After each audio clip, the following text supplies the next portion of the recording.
बोलिए श्री सच्चिदानंद सद्गुरु साईनाथ महाराज की जय। बहुत से लोगों से मेरा वार्तालाप हुआ। कई लोग मुझे ऐसे मिले जो बच्चों के लिए परेशान थे, जिनको पुत्र या पुत्री या बच्चे नहीं हो रहे हैं। बहुत ज़्यादा लोग दुखी हैं, परेशान हैं।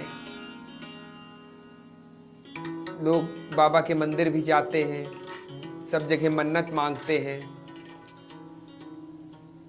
सबसे अच्छी और छोटी सी चीज़ मैं आपको उसके बारे में बताता हूँ। देखिए, मैं जो भी चीज़ आपको बता रहा हूँ मेरी स्वयं की नहीं है। वो या तो साईं सच्चरित्र पे आधारित है या श्री साईं बाबा संस्थान ट्रस्ट पे आधारित है, स्तवन मंजरी पे आधारित है। बाबा के श्रीमुख की चीज़ें हैं। ये तो मेरा सौभाग्य है कि इतनी सारी चीज़ें मैं आपको बता पा रहा हूँ। तो मैं आपको बताता हूँ जिनके संतान नहीं है उसके लिए हमें क्या करना चाहिए। सबसे पहले तो बाबा की जो भी मूर्ति या चित्र है उसकी सेवा करें। सेवा करना बहुत ही महत्वपूर्ण है। सबसे बड़ी बात मैं हर बार बताता हूँ कि अगर आपने बाबा की मूर्ति या चित्र घर में रखा हुआ है तो उसकी सेवा करें।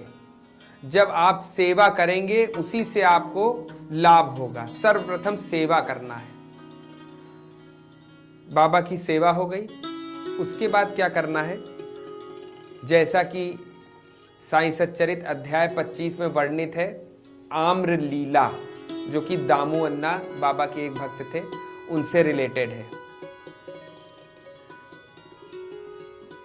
दामू अन्ना द्वारिका माई मस्जिद में बाबा के समकक्ष बैठे थे। बाबा उनकी व्यथा जानते थे कि इनको संतान नहीं। 3 विवाह दामू अन्ना ने किए, लेकिन उनको एक भी संतान नहीं। सब ज्योतिषियों को कुंडली दिखा डाली, सब ने कहा तुम्हारे संतान नहीं होगी। बाबा के पास उसी समय एक आम का पार्सल आया था।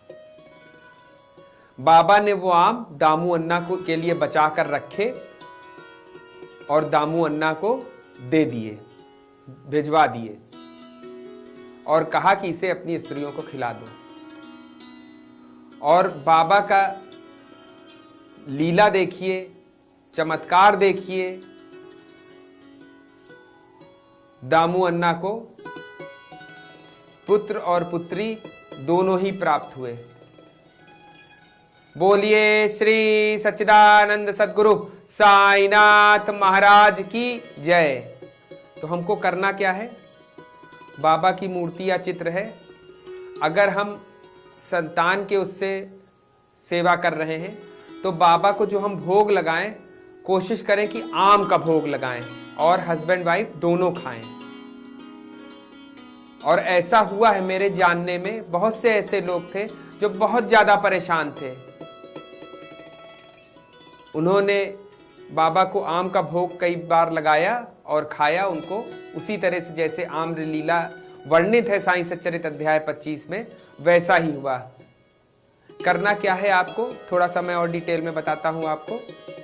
एक तो अध्याय 25 साईं सच्चरित्र ले ले। साईं सच्चरित्र वो वाली जो श्री साईं बाबा संस्थान ट्रस्ट शिरडी छापता है, उसको ले करके अध्याय 25 में आम्र लीला वाला पेज अध्याय खोल लें और उसका पाठ करें और बाबा को आम का भोग लगा करके दोनों लोग उसको ग्रहण करें।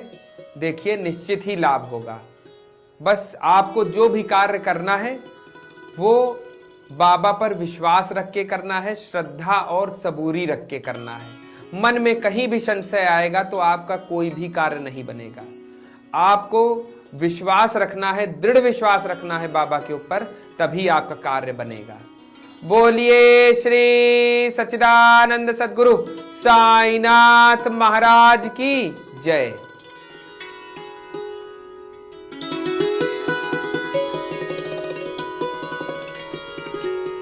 आप देख रहे हैं शिरडी साईं चैनल।